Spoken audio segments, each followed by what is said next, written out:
Quem dos irmãos já passaram por uma situação difícil? Pode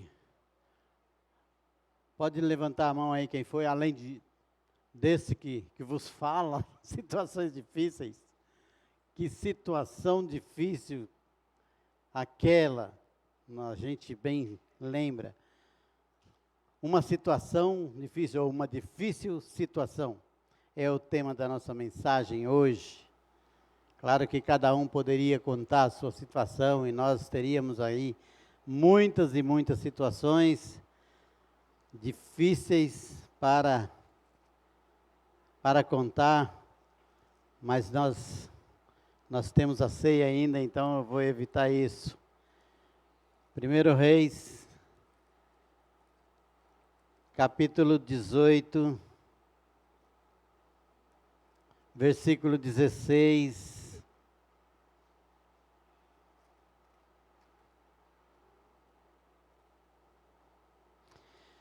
1 Reis, capítulo 18, versículo 16 a 24.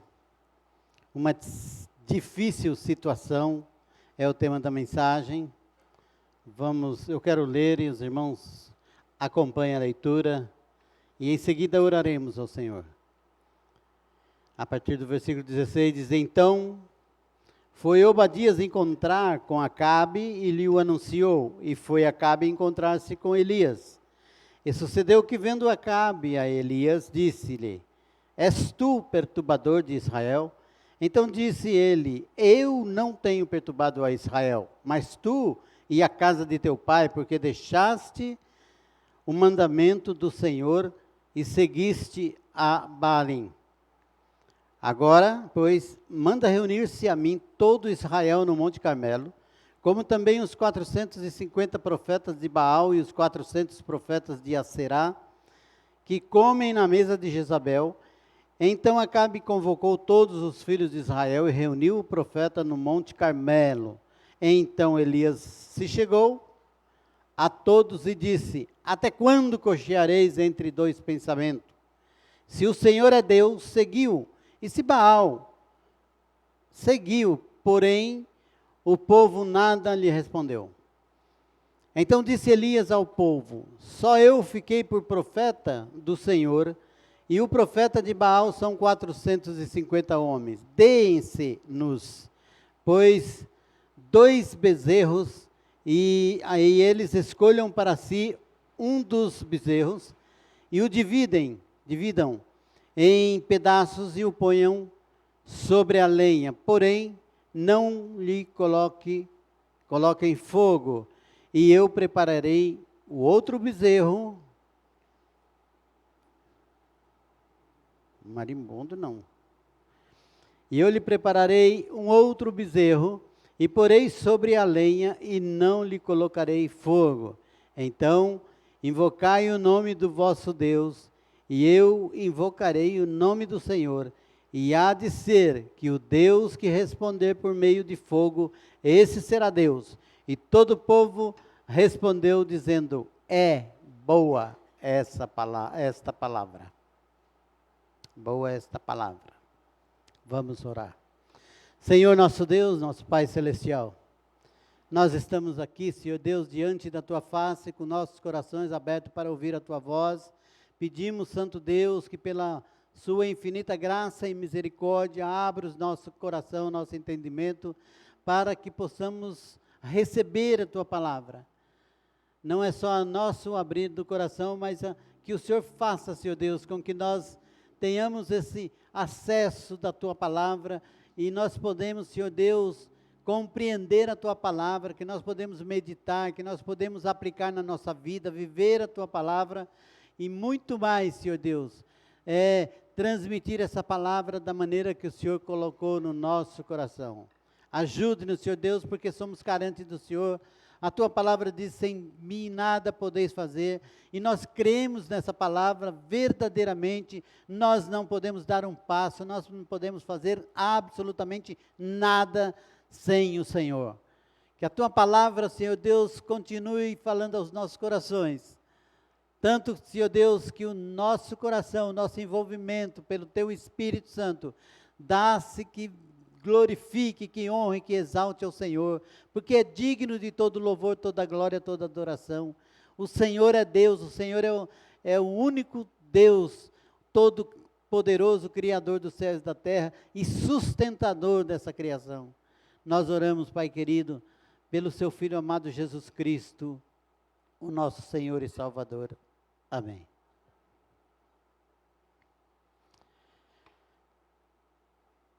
Hoje queremos falar de como Deus irá tratar a difícil situação. Aqui nós temos nesse texto uma difícil situação. É uma situação em que coloca vários pontos de dificuldade. Há mesmo Elias, mesmo o povo, mesmo o rei e mesmo os profetas. Então há dificuldade para todo lado aqui. É só olharmos, nós veremos as dificuldades de todo mundo. Mas a dificuldade que eu quero me ater é na vida de Elias. Elias era um homem estranho, vestia-se diferente, sem uma história familiar. Só diz a palavra que Elias, o tisbita que habitava em Gileade. E num dos momentos mais complicados da história, Deus tem plano para atuar na vida desse profeta, desse homem. Na história mais complicada, num momento mais complicado, não passa sem que Deus esteja acompanhando com um plano já preparado. Isso faz nos parar um pouco e falar, olha, eu tenho uma situação terrível, já passei por uma situação, mas eu posso estar passando por uma situação difícil. Mas saiba muito bem que nosso Deus, o Deus Todo-Poderoso, Criador do céu e da terra, o Deus que disse a me dado todo o poder no céu e da terra, esse Deus, Ele tem todo o controle da nossa vida, todo o controle de qualquer situação, e Ele está movendo a sua vida para lá e para cá, Ele move o seu jeito de ser, move o seu jeito de falar, de agir, move o seu jeito de adorar, mas acontece que Ele move porque Ele tem tudo isso nas mãos, e Ele já tem um plano dEle para dar uma solução para cada problema. Não demorou muito tempo, e depois da morte de Salomão, esse reino se rompe, e as coisas estavam indo de mal a pior. É só olharmos um pouco para trás. Não muito tempo, esse povo estava bem, estava feliz, e Deus fazia aliança com Davi, mas de repente, a situação é essa, esse reino se rompe e as coisas caminham de mal a pior. Então Acabe se torna rei de Israel, se casa com Jezabel, e como diz o nosso querido Luiz Saião, e levou o povo para o beleléu. É assim que ele trata isso.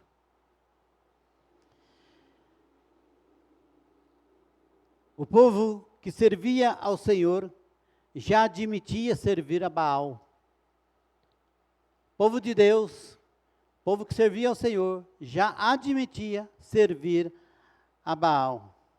Estava inclinado, estava prestes a seguir outro rumo, prestes a seguir a idolatria. E nós, como temos pouco tempo e vamos diretamente, por que Deus permite,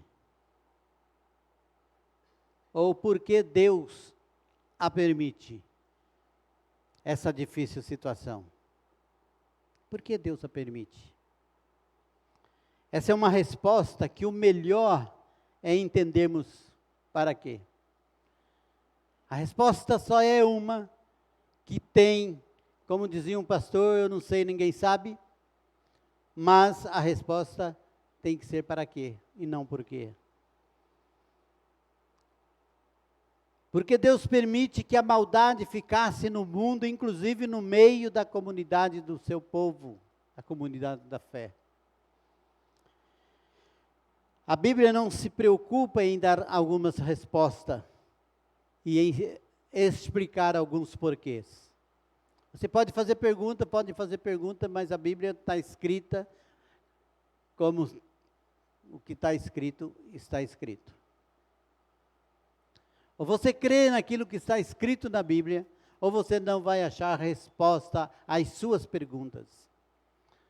As suas perguntas você pode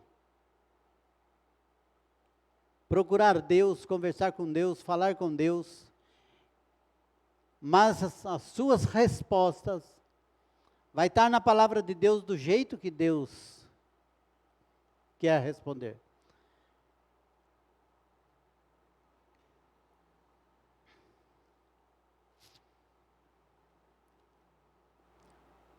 A Bíblia nos dá um caminho por onde lidar com as situações.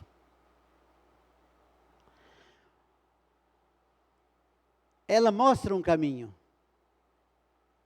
E nós falamos aqui e sabemos que o caminho mostrado, esse caminho é suficiente para nós.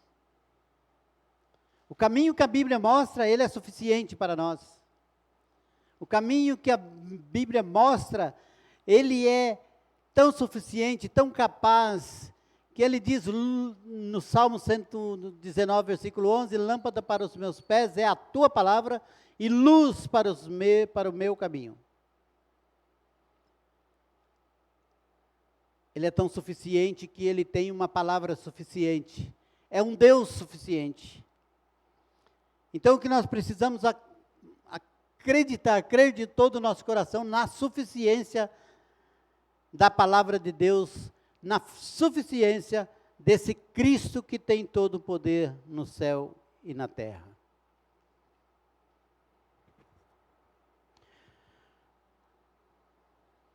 Jeremias, capítulo 29, versículo 11, eu gostaria que os irmãos lá colocassem também.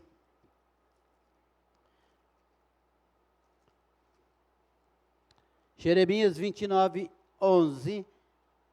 E buscar-me-eis e me achareis quando me buscardes de todo o vosso coração, e serei achado de vós, diz o Senhor, e farei voltar os vossos cativos e congregar-vos-ei todas as nações e de todos os lugares para onde vos lancei, diz o Senhor, e tornarei a trazer ao lugar de onde vos transportei. Deus tem todo o controle. Eu mando, eu trago, eu faço aquilo que eu quero.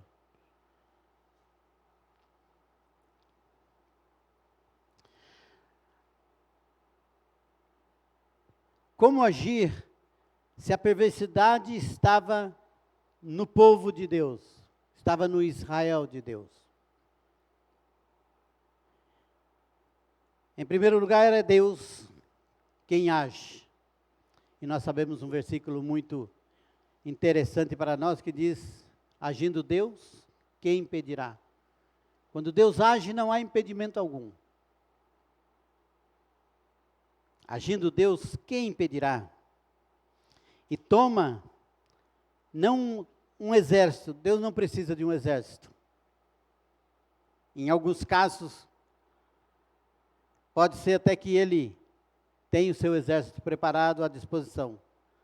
Mas quase todos os lugares que eu leio na Bíblia, eu vejo Deus trabalhando com um homem ou com poucos homens. Nós vemos isso em Gideão, quando Deus foi mandando embora de 40 mil, 42 mil, 32, 22, sobraram 300 apenas. Quando Deus age, Ele só trabalha com aqueles que Ele quer ser trabalhado, quer ajuda daqueles que Ele realmente deseja que faz a sua vontade.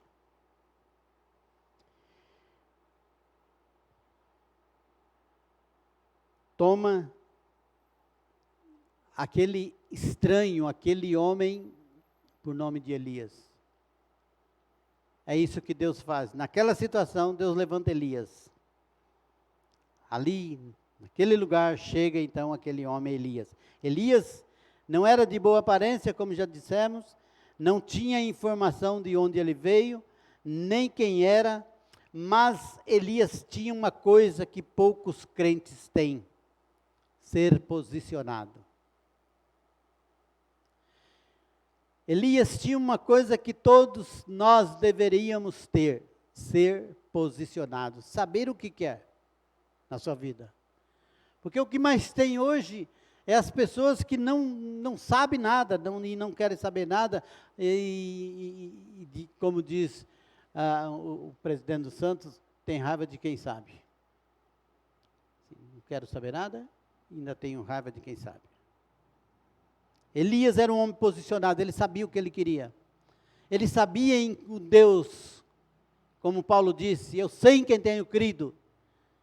Como Jó disse: eu sei que o meu Redentor vive. Essas convicções. Elias não tinha que ficar: será que vai acontecer? Será que eu posso fazer? Eu vou, para aí, vamos fazer como Gideão, vamos colocar a lã ali, se a lã molhar eu falo que sim, se a lã ficar seca é porque não, e no outro dia ao contrário. Não, Elias não. Elias posicionado sabia. Agora, e para nós?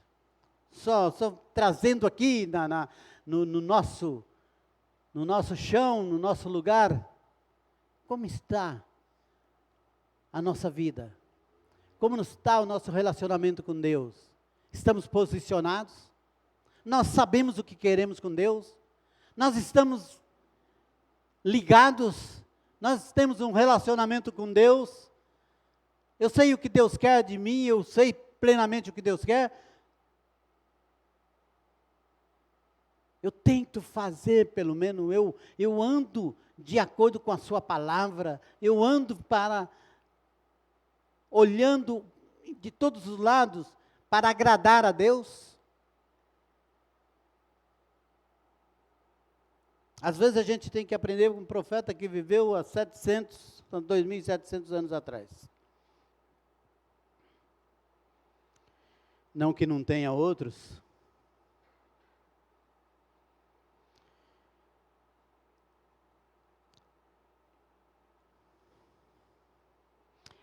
Ele se levanta no meio de um povo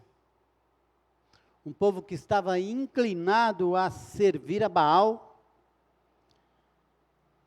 Ele tem a coragem, ele chega, dá uma olhada no povo, sabe que aquele povo está inclinado a servir a Baal, aquele povo está sendo ludibriado, aquele povo está sendo enganado, e ele chega, dá uma olhada para o povo, vê a situação do povo, e ele fala assim: eu vou provar que só o Senhor é Deus. Eu vou provar para vocês que só o Senhor é Deus. E aí então ele começa a trabalhar na vida daquele povo, tentando provar que só o Senhor é Deus. Elias convoca os profetas de Baal e começa a zombar desses profetas. 27 a 29, diz, capítulo 18, 27 a 29, e sucedeu que no meio-dia Elias zombava deles, e dizia: clamai em alta vozes, porque ele é um Deus.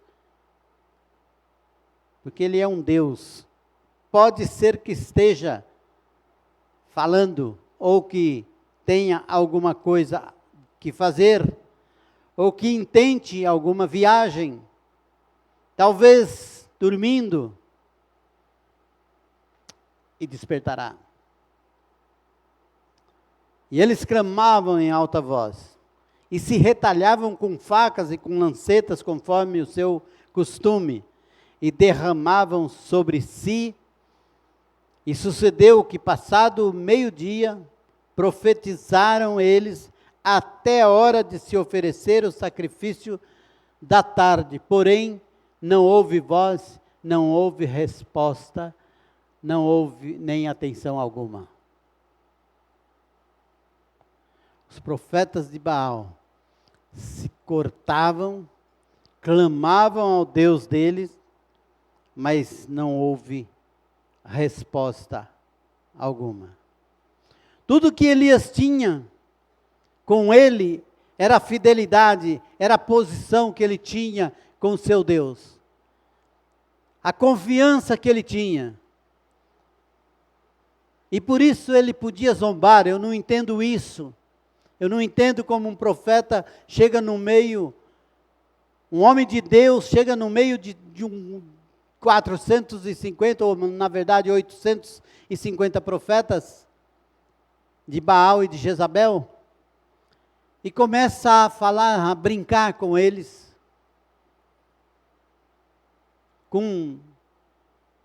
dando risada, sorrindo deles, zombando deles. Fala, clama, seu Deus, você não crê num Deus? Vocês não estão se entregando a esse Deus? Então clama a esse Deus. E eles clamavam, fala mais alto, ele pode estar dormindo. E eles falavam mais alto. Olha, pode ser que ele saiu, fazer uma viagem, está viajando, ele não vai ouvir. E eles clamavam e se cortavam e começaram a se desesperar, até a hora não deu certo. E é isso que muitas vezes fica, eu gosto do texto do apóstolo Paulo no caminho de Damasco, quando ele cai por terra, perseguindo a igreja, e aparece uma luz, e ele olha, e ouve aquela voz, ele não consegue entender nada, se via, se não via, se estava cego. A verdade é que ele ouve aquela voz, Saulo, Saulo, por que me persegue? E ele então diz, quem é, Senhor? Eu sou Jesus, a quem tu persegues, duro é para ti recalcitrar contra os aguilhões. E ele então olha e diz, que queres que eu faça? É um rendimento total, é um rendimento na hora. Por quê? Porque até ontem eu servia um Deus enganado, mas agora eu estou na frente de Jesus, e é Jesus, é o Senhor Jesus, que tem que ser aquele que está no meio, no centro da minha vida. É Jesus que o apóstolo Paulo fala, agora para mim o viver é Cristo. É Jesus que o autor de Hebreus fala que é o autor e consumador da nossa fé, que nós devemos olhar para Jesus. É Jesus. Não há outro.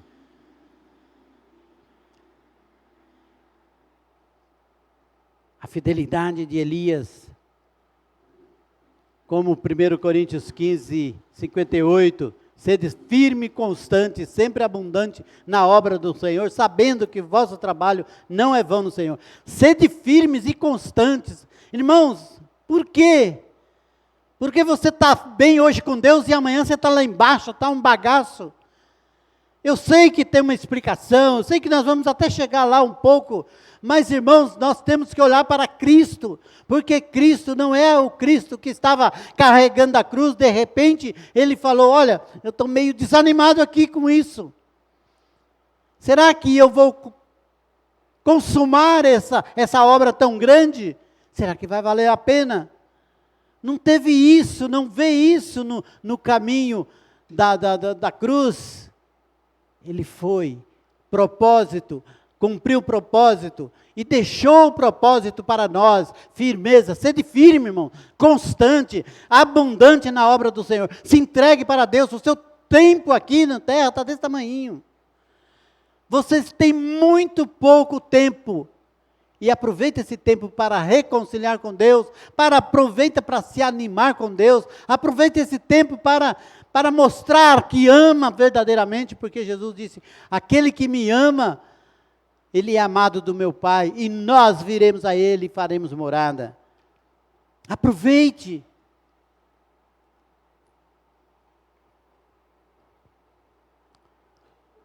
Então Elias clama ao Senhor, versículo 30 a 39, então Elias disse a todo o povo, chegai-vos a mim, e todo o povo se chegou a ele, restaurou o altar do Senhor e estava quebrado, Primeira coisa, você vai ter eu quero um relacionamento com Deus, eu quero um relacionamento puro, eu quero crescer na palavra de Deus. Irmãos, restaure primeiro o altar. Tem altar quebrado? Restaure primeiro. Restaure, olha para a sua vida, hoje é dia, até vou ter que dar uma olhada, tá bom. Hoje é dia de ceia, é dia de restaurar, é dia de olhar para dentro de si mesmo. É dia de, fazer aquela introspectiva e nos seus pensamentos marchar até a cruz.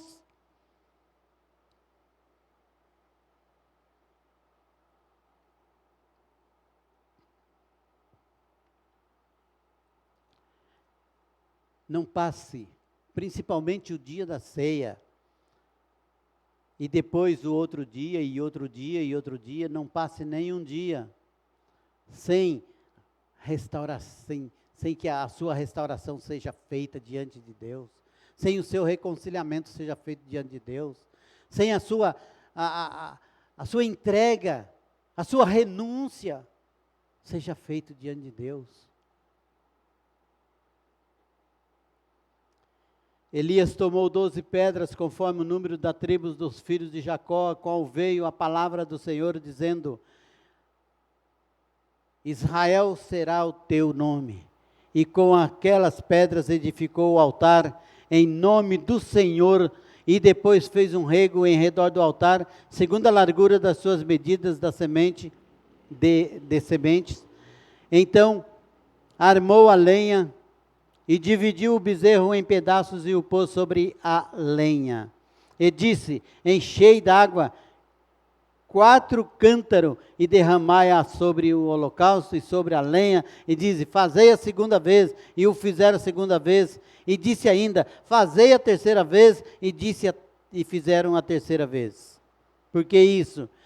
Elias mandou, falando assim: olha, vocês clamaram até agora, e nós não colocamos nada, está aí o bezerro, está aí a lenha, e vocês clamaram, se cortaram todo e não adiantou nada. Por quê? O seu Deus não ouve, seu Deus não fala, seu Deus não vê, não adianta nada ficar clamando a um Deus que não ouve. Salmo 115 diz isso. Tem olhos, mas não vê, tem boca, mas não fala, tem perna, mas não anda, não pode agir, não pode te ajudar. Se você quiser um Deus daquele, você tem que carregar ele para onde você vai. Pode ver que tem gente que carrega. Mas agora eu vou mostrar quem é o meu Deus. Isso é ousadia. Agora eu vou mostrar para você quem é o meu Deus. Isso é decisão dos céus. Ele falou: mas não vai ser simples assim. Pode preparar tudo aí, faz um rego em volta aí, e joga água nisso aí. Jogaram, molharam tudo, e falou assim: joga a segunda vez, água. Que é para não ter nenhuma desculpa de alguém falar assim: mas algum de vocês, como lá no túmulo de Jesus, vamos fazer um negócio aqui, um bem bolado aqui, vamos falar que eles roubaram o corpo, porque não tem jeito, não tinha solução para eles, então vamos falar que roubaram o corpo. E ali então, para não ter desculpa nenhuma, jogou a terceira vez, joga a terceira vez, está molhado. Molhado completamente, de maneira que a água corria ao redor do altar e até o rego se encheu d'água.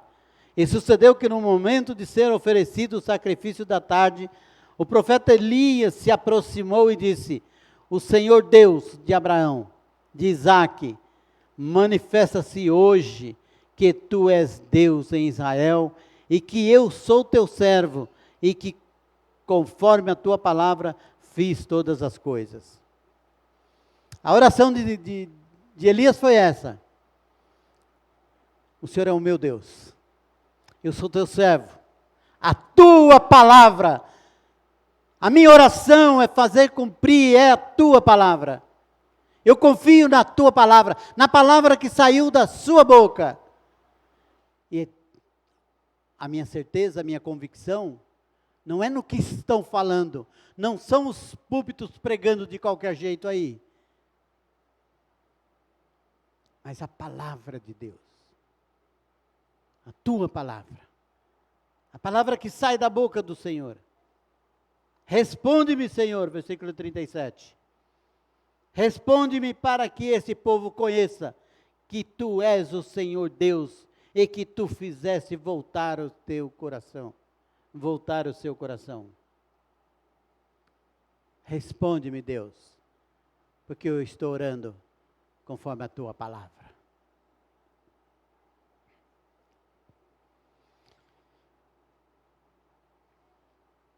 O povo estava prestes a servir Baal, começa a gritar, só o Senhor é Deus, só o Senhor é Deus. Porque naquele momento, caiu o fogo do céu, do Senhor, versículo 38, e consumiu o holocausto e a lenha, as pedras e o pó, e ainda lambeu a água que estava no rego, e que vendo todo o povo caíram sobre os seus rostos e disseram, só o Senhor é Deus, só o Senhor é Deus. E Elias disse, lançai mão dos profetas de Baal, e que nenhum deles escape. Só o Senhor é Deus. Uma vitória de um homem que não tinha nada para oferecer, a não ser a sua confiança, a sua fidelidade, a sua oração, o seu relacionamento com Deus perfeito em todas as situações. Mas quem é o profeta na situação? Quem é o profeta nela?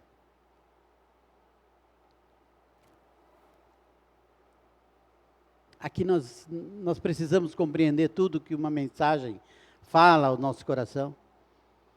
Quem é o profeta nela, nessa dificuldade, nessa situação difícil? Elias não era mais que um homem.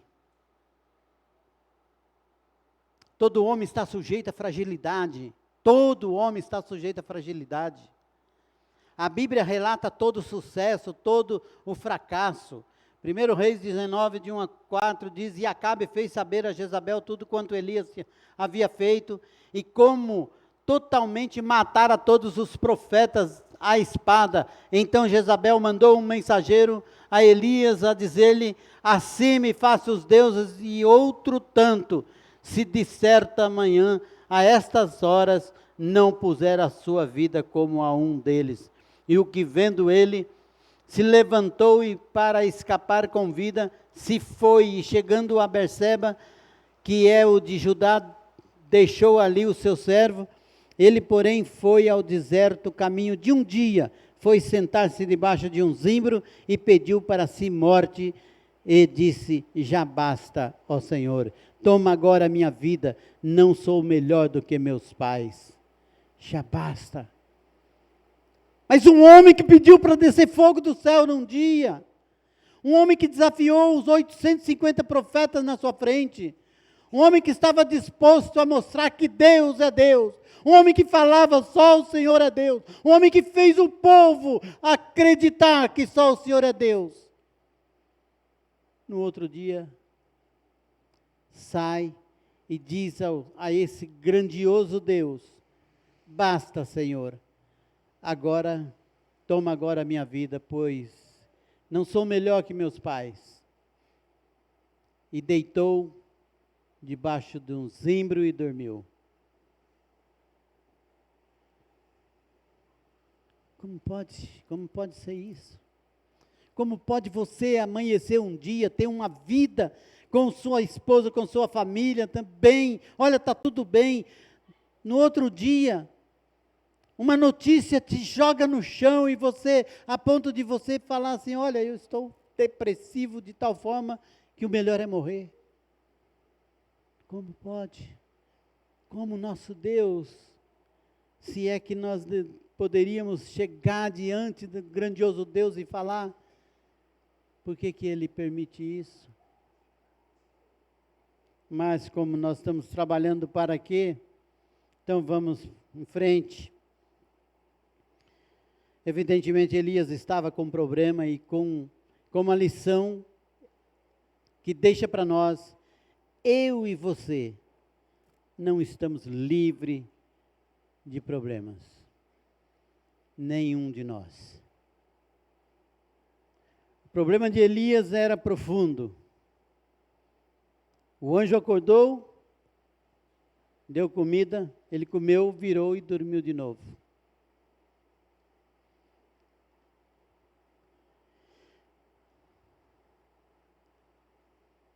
Versículo 5 diz, e deitou-se e dormiu. 19:5. Debaixo do zimbro. E eis que então um anjo tocou e lhe disse, levanta-te, come. E olhou, e eis que à sua cabeceira estava um pão cozido sobre as brasas e uma botija de água. Comeu, bebeu e tornou a deitar-se.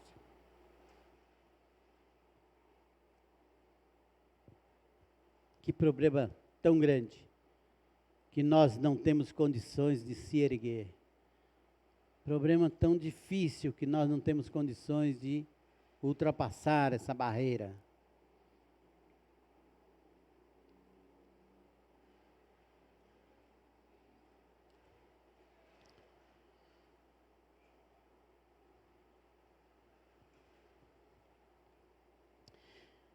Como Deus lida com a difícil situação.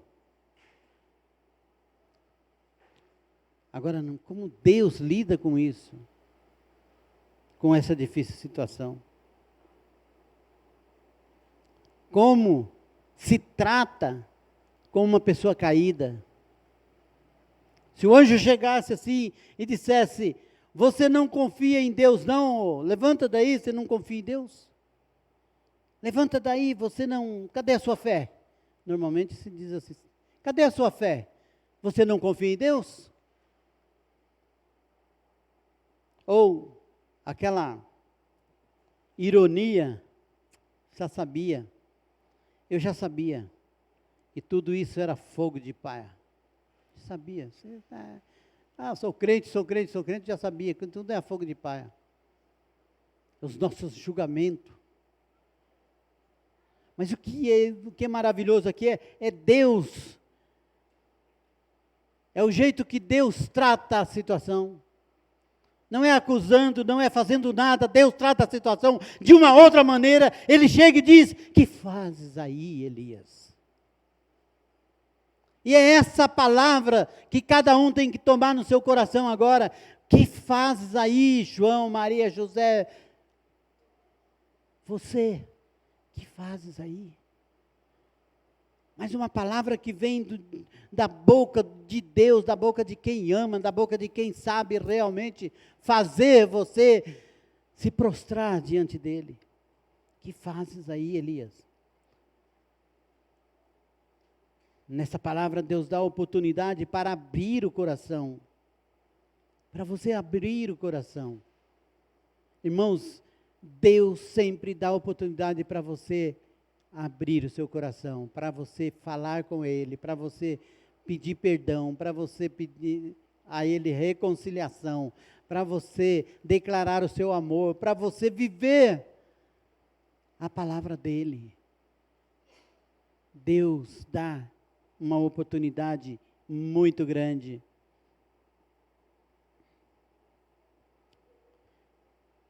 Elias disse, querem me matar. Agora não é ele que queria matar mais, se matar. Agora ele diz assim, querem me matar. Ou querem matar-me. O único que restou. Eu sou o único daqui. Eu sou o único que te ama. Porque tem as pessoas assim, que acham que ele é o único que sabe de Deus, é o único que ama a Deus, o resto está tudo errado. Eu sou o único aqui que ama a Deus. Eu sou o único que ando certo. Deus falou, não, Elias, você infelizmente você está. Além de você eu já tenho reservado para mim, guardado, mais 7.000 que se não dobraram. Você imagine uma conversa dessa e a gente ouvindo do lado, né? Deus, sabia não? Tem mais 7.000 aí, Cadê eles? Elias, tem mais 7.000 que se não dobraram. Não tem só você que ama Cristo, não. Tem muitos e muitos que amam Cristo. Tem muitos e muitos que se dobraram a Cristo. Tem muitos caídos aí que se levantam com a palavra de Cristo. Tem muitos aí que têm direito à eterna glória de Deus. Tem muitos aí porque verdadeiramente se entregaram a Jesus. Deus fala uma coisa. No versículo 11, Deus disse: sai para fora e põe-te neste monte perante o Senhor. Sai para fora. Se coloca na presença de Deus para você aprender alguma coisa. Eu vou falar mais contigo, Elias. Sai dessa caverna. Se coloca na presença de Deus que eu vou falar mais alguma coisa com você. Porque agora Deus dá uma outra grandiosa lição. Não é no vento, não é no terremoto, não é no fogo, mas na minha voz mansa e suave, que você vai se encontrar com Deus. É isso. Deus faz passar, porque se passar fogo, opa, chegou Deus, e com a sua carruagem. Deus fala, Deus não está nela. Vem o vento, Deus não está no vento. Vem o terremoto, Deus não está no terremoto. Daí uma voz mansa, delicada. Versículo 12, capítulo 19, verso 12, depois do terremoto um fogo, porém também o Senhor não estava no fogo, e depois do fogo uma voz mansa e delicada, e sucedeu que ouvindo-a, Elias envolve o seu rosto na sua capa e saiu para fora e pôs-se à entrada da caverna, e eis que veio uma voz que dizia, que fazes aí, Elias?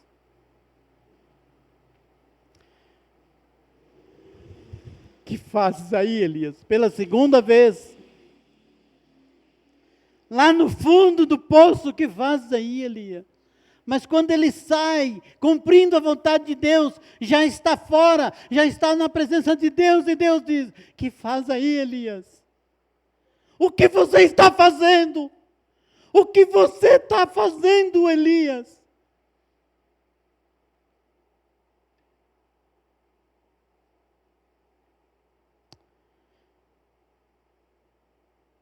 Como nós nos relacionamos com Deus?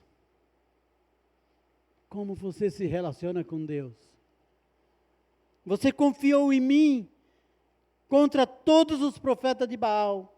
Você acha que eu te abandonaria? E aí eu quero trazer essa palavra para o seu coração. Você acha que Deus vai te abandonar?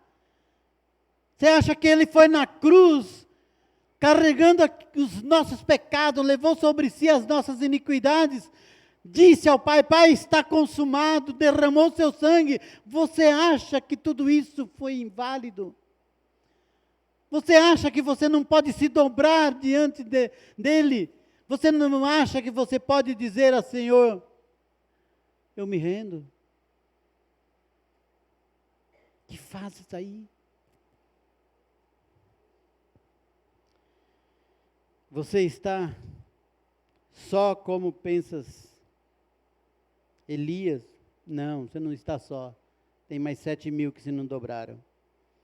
Não pense que a minha obra acabou. Tenho mais uma obra na sua vida. É isso que eu quero. A obra de Deus não acabou na sua vida. E Deus fala para Elias, você pensa que acabou? Ainda tenho mais. Eu tenho mais para você. Eu ainda tenho um grande trabalho para você. Eu tenho Eliseu,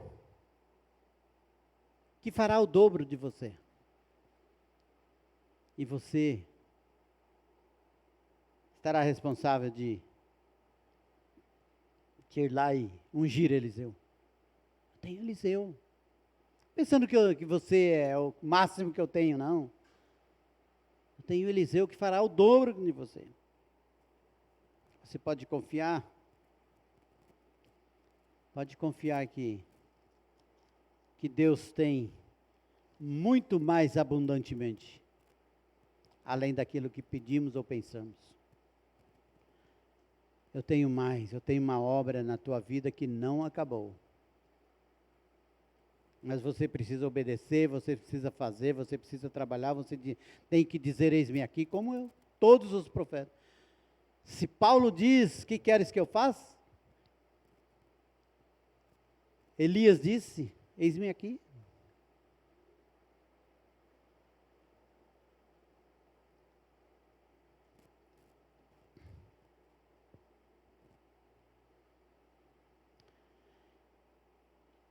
Conclusão. Eu sei que todo mundo suspira, falando, conclusão. Não sei o que caverna você poderá estar, ou você está, ou poderá estar. Só você sabe. Graças a Deus, se não estiver em caverna nenhuma. Não está escondendo de nada. Graças a Deus que você está olhando para Jesus, pedindo a misericórdia e a compaixão dele todos os dias, mas dizendo, eu estou aqui. Mas eu quero que ouça Deus dizer, que fazes aí? E aí é um jeito de você fazer uma análise. Que fazes aí? Sai, sobe na presença do Senhor, se derrama na presença do Senhor. Sabe por quê? Só o Senhor é Deus, a obra é dele. Levanta-te e vai à presença do Senhor. Amém? Curve sua cabeça, vamos orar.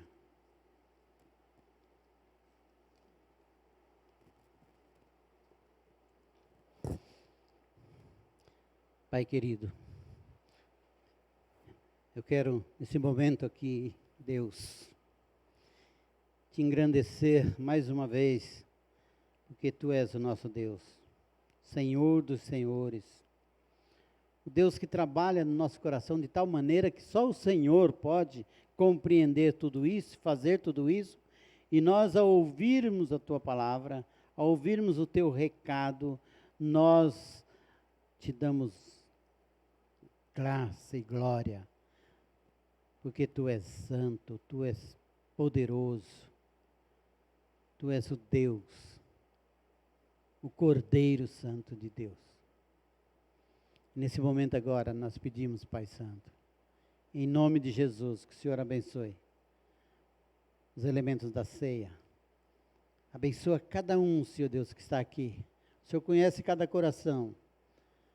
E nós queremos, Senhor Deus, que nesse momento, Teu nome também seja engrandecido, ao lembrarmos que nós temos aqui na nossa frente um memorial, a ceia para nós, um memorial que nos transporta para aquele momento da cruz de Cristo, onde o Teu sangue foi vertido, onde a Sua carne foi moída, onde o Senhor consumou a obra da nossa salvação.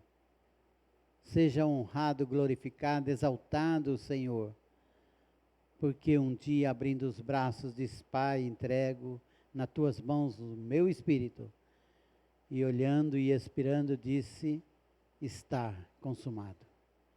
Que maravilha de consumação, de obras consumadas, porque nós agora podemos, Senhor Deus, olhar para a cruz, saber que fomos reconciliados, sabemos que fomos mortos e ressuscitados com Cristo, pela fé que temos nele, sabemos que foi o Senhor que se colocou como como propiciação, quando a sua ira caiu direcionado sobre nós, mas ele que estava lá na cruz, que tomou o nosso lugar, a ira caiu sobre ele.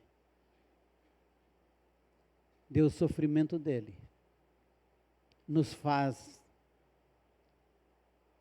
celebrar com alegria, porque era a nossa salvação.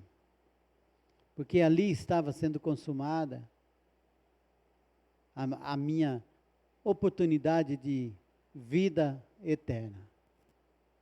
Oportunidade de vida eterna, oportunidade de receber de graça. Tua palavra diz, pela graça sois salvos por meio da fé. Isso não vem de vós, é dom de Deus. Essa dádiva, esse presente de Deus foi Jesus. Ele nos amou de tal maneira, Ele deu o seu único Filho, unigênito, para todo aquele que nele crê não pereça, mas tenha vida eterna. Deus, obrigado. Se nós estamos aqui, Senhor Deus, é porque na cruz o Senhor pagou os nossos pecados. Que nesta noite nós possamos, Senhor Deus, sair daqui com o nosso coração cheio da Tua palavra, do Teu amor, da Tua infinita misericórdia e graça. Oramos em nome de Jesus. Amém.